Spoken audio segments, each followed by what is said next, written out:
would you describe yourself as a nerd when you were growing up? I would happily put myself in that category. Yeah, I got glasses in the 2nd grade. Oh my God! And I went to the same school from pre-first through 12th grade. Oh wow! Okay. And so once you get glasses in that kind of situation, like you're locked in. You're you're a nerd, and you don't have a say in the matter. It's not a reflection of your behavior or anything. Like I was still very athletic or whatever, but I had glasses from 2nd grade on, and I never changed my peer group. I was always jealous of the kids that would come in from other schools because I would be like, no one knows your history. What if you were a nerd at your school? Now everyone thinks you're cool. You're like a shiny new object, and I never really got that opportunity. So yes, I was a nerd. The chance to reinvent yourself, which is everyone's dream at that time period. I was lucky because I would switch every couple of years. My old man would have to move on when the credit ran out. And just running from HBO hotel to HBO hotel. The occasional Showtime hotel. Get out of here. We don't have HBO. We got Showtime. But anyway, so I was able to try and reinvent, but never did. Yeah. Always quickly reverted to form. Yeah. So you had glasses, and what were your interests? Were you musical back then? 'Cause you're quite an accomplished musician. Were you musical back then? Yeah, I started doing. I started taking piano lessons when I think I was probably 8 or so, and But I also, and the funny thing is, my sister had taken piano lessons, and so and she's older than me, and so I grew up with her practicing piano, and so that just was a very normalized thing, and I wound up begging my parents for piano lessons. And so that's when I started. I got my first guitar as a Christmas present. I think I was 13 or 14. Do you remember what guitar it was? Yeah. Of course, I still have it. It was it's an acoustic guitar.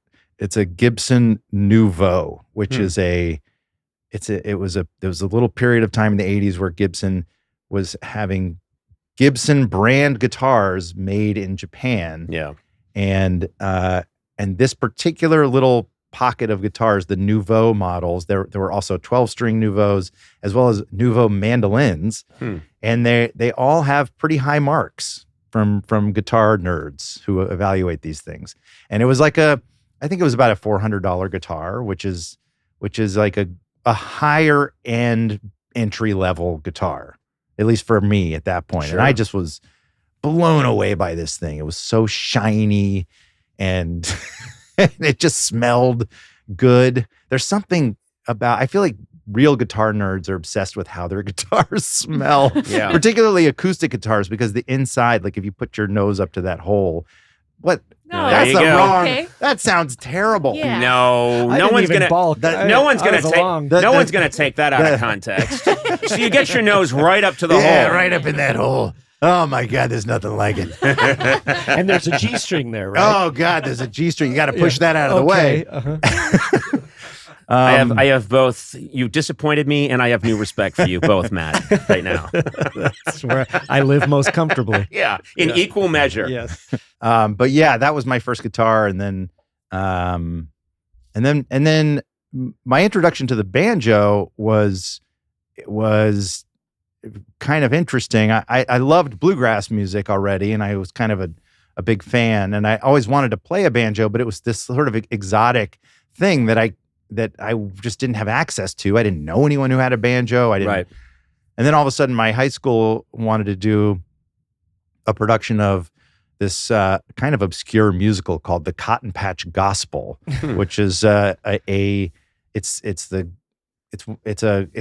gospel story, but as a bluegrass musical, and it's a comedy. It's really pretty brilliant, and the songs are all written by Harry Chapin. Yeah, and they're and they're great. It's just they're great songs, and they're bluegrass tunes. And they were like, we want to do it, but nobody plays the banjo. And I was like, give me 2 months. and I'll learn these songs. I'm picturing you too whipping your glasses off. Yeah. Give me 2 months. And you've got another pair of glasses underneath. Yeah. And give me 2 months. I'll learn that banjo. And my guitar teacher at the time was also a banjo teacher. He one of his students was a collector and loaned me one. And we just got to work, started woodshedding on these tunes. And I didn't learn them well, but I learned them well enough. And it was like a drug. I just loved playing the banjo. It's interesting because my primary interest was comedy, and it was foggy, but I was very interested in learning to play guitar. But comedy was first, and I remembered thinking, the banjo looks cool. Maybe I could learn the banjo, and then thinking, no, Steve Martin did that. So that door is closed to me. And I remember you look at it now like, wait, I can't play the banjo for my own fun and enjoy because Steve Martin already did that. And I remembered thinking, I know I'll be so needy that I'll pull it into whatever kind of way I'm trying to be comic. And so that's closed to me. So the banjo's closed to me completely. So I despise Steve Martin for that reason. Sure. That's that is really such a comedy prism through which to evaluate something. It's how I looked at everything for a period in my life. And my first guitar was because I started later. I was a bad drummer who morphed into a bad guitarist. But I decided, no, I need to know how to play the guitar, and I really want to know how. So a friend who knew something about it went with me, and I went to Freedom Guitar and bought it for $90. I bought a Yamaha acoustic that I still have, and it's fantastic. They're great. They're so great, especially that time. When was that? Well, it was probably, I think I bought it in 85, but it would have been a 1970s Yamaha, and it was great. And what's interesting, and I promise I'll get us off nerdy guitar talk, but since then, I've had access to Martins and just these, now they make so many different companies make beautiful, bespoke guitars. And I've had my chance to have all of them, but I still have this fondness for, the $90 Yamaha. It worked fine. That was a great era for the Yamaha guitars, for real. And those are also highly appreciated to this day. Can I ask you something? Mm-hmm. How did the hole smell? Oh, Jesus. Well, I'm glad. How did that Yamaha's hole smell? From one guitar nerd to another. Well, I'll just tell you then. I would always sprinkle nutmeg into the hole, and you can take that any way you want. Okay, because I'd like to not take it anyway. It goes for all just holes. Return it to you. I'm taking it in like the butthole way. Sorry. Oh no! Okay. No! I put vanilla up there. Nutmeg is for the instrument. That feels like it would burn. I don't know. It's vanilla extract or like a vanilla ice cream.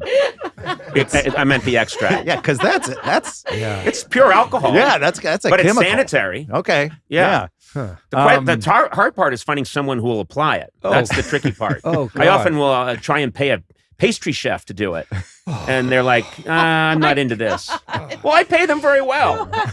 Why did we get on this? I don't know. I could go down the nerdy guitar stuff for days. It's my favorite stuff. I have to be careful. There have been several times on this podcast where guitars come up, and then if it's between that and vanilla up your butt, let's go with guitars. Okay, feel free. I like vanilla up the butt. I'm sorry. I love guitars, but what are you talking about? What are you talking about? You want to talk about that? I meant talk about it.